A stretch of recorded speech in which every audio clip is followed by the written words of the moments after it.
Chris Jericho. So Chris Jericho, of course, AEW wrestler, the first ever AEW World Champion in the promotion's history. He is, of course, going to be appearing on an upcoming episode of the Broken Skull Sessions with Stone Cold Steve Austin on the WWE Network during WrestleMania Sunday prior to the event. Now, obviously, this has got a lot of people talking. Everyone is very, very interested and excited to see what's happening in terms of the episode on Sunday night. I know I am. I think it's going to be, it's must-see television. It really is. But after WWE announced that Chris Jericho would be returning to WWE programming for the first time since 2018, I think since the Raw 25th anniversary episode, or actually no, it's since the Greatest Royal Rumble in 2018, just after WrestleMania, as the next guest on the Steve Austin's Broken Skull Session show, it's given rise to a lot of speculation regarding Chris Jericho's AEW future, which is surprising to me. It is surprising to me, but I do want to read what people have been saying, what people have been saying about his contract and all that kind of stuff.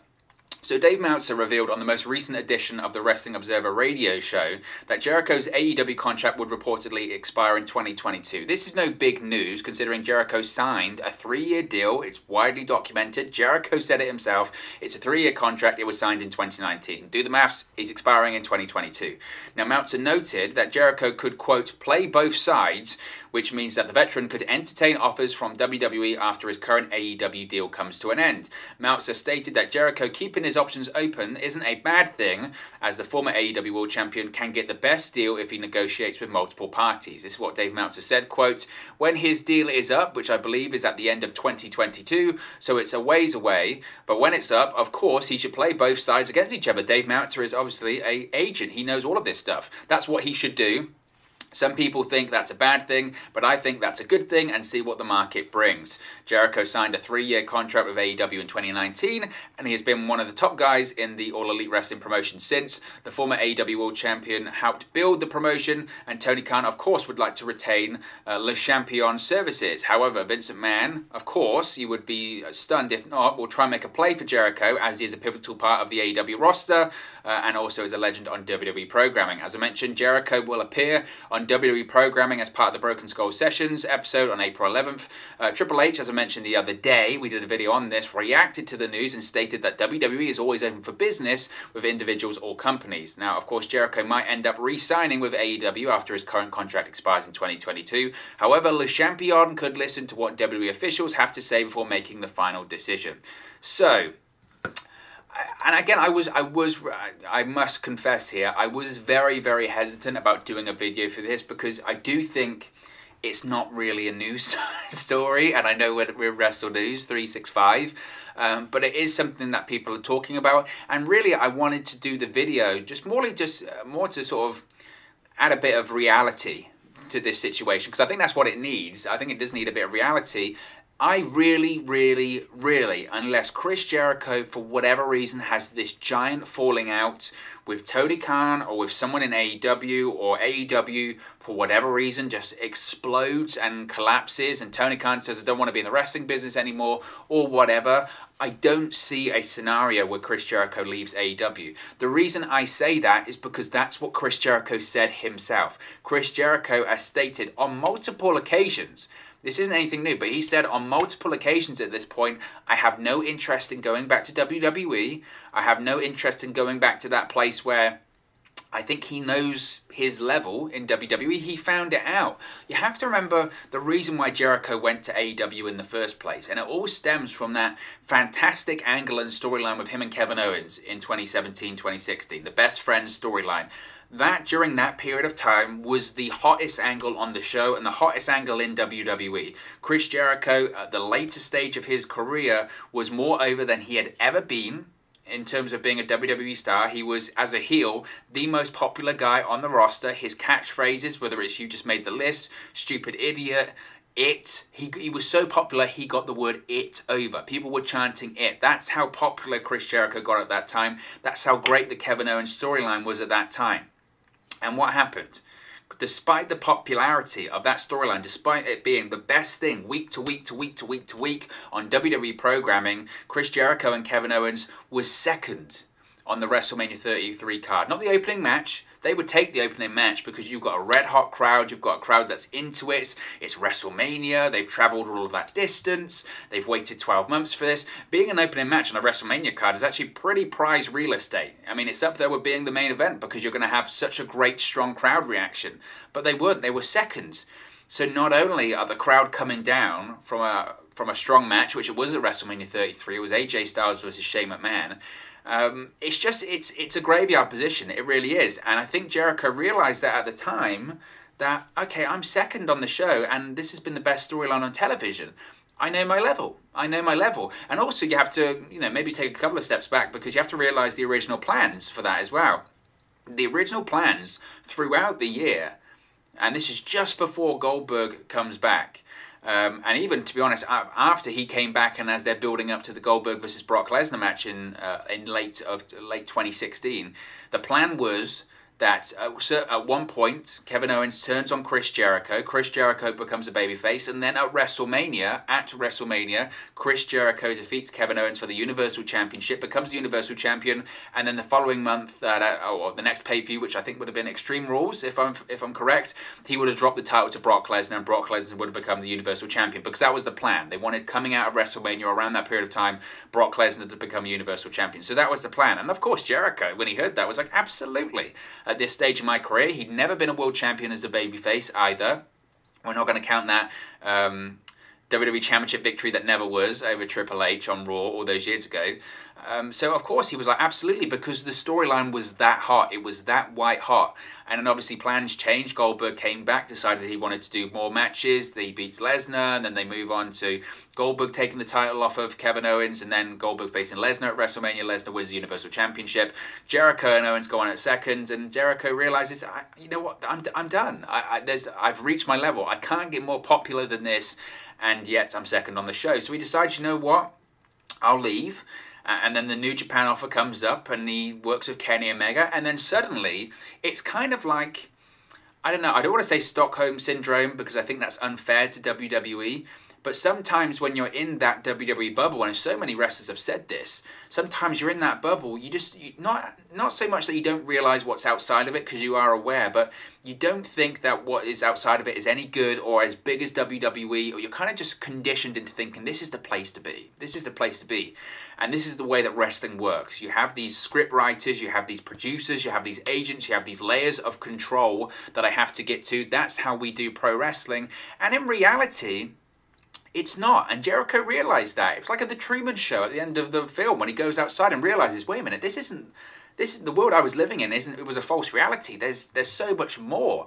And I think that's what Jericho realized when he went to New Japan. He did that match with Kenny Omega, and he realized he could do whatever he wanted, and he was a giant star. He went to New Japan, did the match against Omega. New Japan World subscriptions doubled or something outrageous. He got paid this astronomical amount of money, and he was one of the hottest stars in the business. He had a great match against Kenny Omega. I think the first 5-star match he had in his career from Dave Meltzer. That's only because it was in Japan, by the way. Not taken away from the match, but that's Meltzer. So he realized, well, there's way more I can do. There's way more I can do here. And he kind of thought of it as, I haven't broken my own rule, because Jericho's rule was always, I'll never wrestle anywhere that isn't WWE. And then he thought, well, actually, technically that was in Japan, so I wouldn't wrestle anywhere in North America or in the United States that wasn't WWE, that kind of thing. And then what happens? You have All In, and Jericho shows up, and at that time, Jericho was negotiating. Jericho was negotiating with WWE to come back. And he, as he mentioned, the All In was almost a bit of a warning to WWE to say, look, I can go other places. People are interested in me, and I can do good stuff if I want to. And despite that, they didn't give him the money that he thought that he wanted. And because still at this point, despite him being disappointed, he still wanted to go back out of loyalty to WWE and Vince McMahon.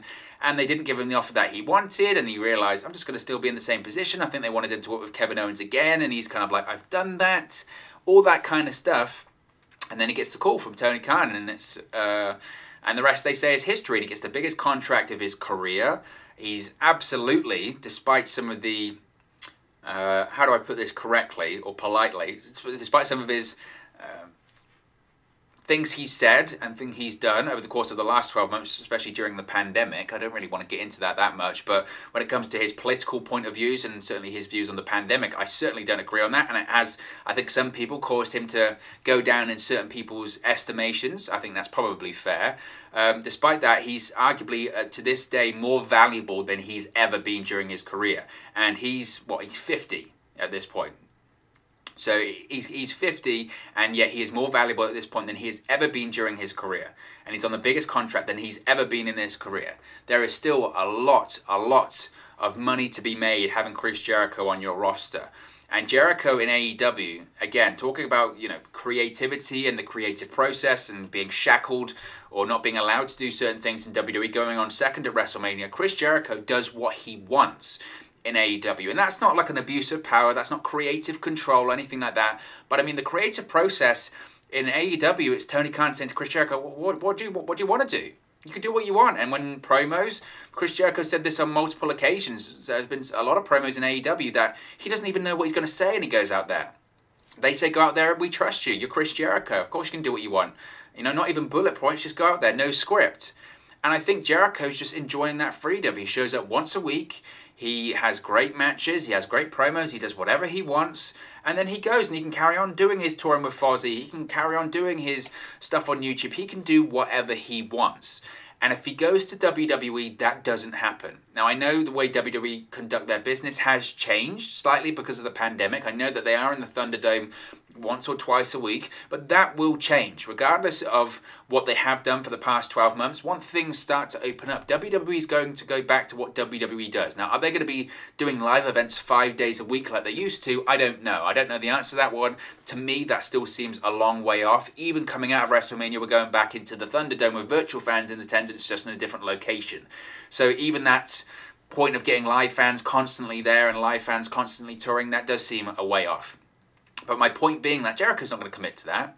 And Jericho, at this point, he can play both sides against each other, and that's just good business. But ultimately, I just don't see a scenario where Chris Jericho leaves AEW. I just don't see it. I really don't. And also, as well, as I mentioned, this is 2022. I mean, we're in 2021 at this point. We're about, if it's at the end of 2022, we're talking about 18 months' time, which Lord knows how much can change in 18 months' time. There really can be a lot. And if AEW's back in a position where they're getting more and more fans into the arena again, because you have to remember about that, AEW has been around, has done more shows at this point with limited fans or no fans than they ever did with fans in attendance.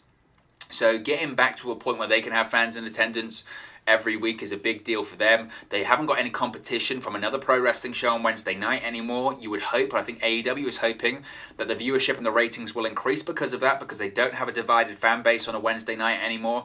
They are going to be looking at the next 18 months as a very promising time. We're going to get fans back. We're going to have no competition. The ratings are going to go up. We're going to have stars from WWE inevitably come over. And I think they're looking at it as a really promising time. And I don't think Jericho would want to leave that. So that was really my point of doing this, is that I know there's been a lot of discussion. Is Jericho going back to WWE? The answer is no. The answer is no. Not that I know what Chris Jericho is thinking. I know just as much as Dave Meltzer knows, which is not a lot. My point being is that he said time and time again, he is very, very, very happy with where he is, and he has no intention. He said, I will wrestle with AEW until my final match, whenever that is. And I believe him. I do believe him. I don't believe that as someone that's just championing in and waving the AEW flag at the moment. I believe that because I think he's being honest. So it's great to see Jericho on the Broken Skull sessions. It's must-see television. It's must-see television, frankly, because he's an AEW wrestler and a WWE legend at the same time, and they're going to have to talk about AEW on WWE programming. That's a massive deal, even though it's not technically, WWE programming. WWE Network is different, but it's a big deal. It's must-see television, and I'm excited about that. But frankly, the whole discussion about does this mean he's going back to WWE, I think is ridiculous. I think it's ridiculous. Nevertheless, of course, as always, it's just one man's opinion. What are your thoughts on Chris Jericho appearing on the Broken Skull sessions? Do you think he'll ever go back to WWE? Let me know your thoughts in the comment section below. I'll do my best to respond and reply to all of your comments. Really enjoy interacting with you guys, talking about WWE, AEW, Impact Wrestling, New Japan Pro Wrestling, all things pro wrestling here on the channel. So be sure to get involved in the community, drop a comment below. All opinions are welcome. If you have enjoyed this video, please do smash a like on the like button too. Really does help us out here on YouTube, gut the rankings, and get into people's recommendation feeds if they haven't seen our videos previously. But most importantly, if you haven't already, please do subscribe to Wrestling News 365. You can do that by clicking the bottom right-hand corner of the screen right now, or if you wait a few seconds, there'll be a subscribe button at the end of this video, along with another video for you to watch. It's WrestleMania week, so we're going to be doing a ton of videos, previews, predictions, watch-alongs, live streams, you name it. So now is the best time to subscribe. So click the bottom right-hand corner, click the notification bell. You'll be notified every time we upload a video or we go live, because there's going to be a lot of it this week. Thank you very much for watching, listening, streaming, or have you come across this video today, and I'll speak to you again very soon.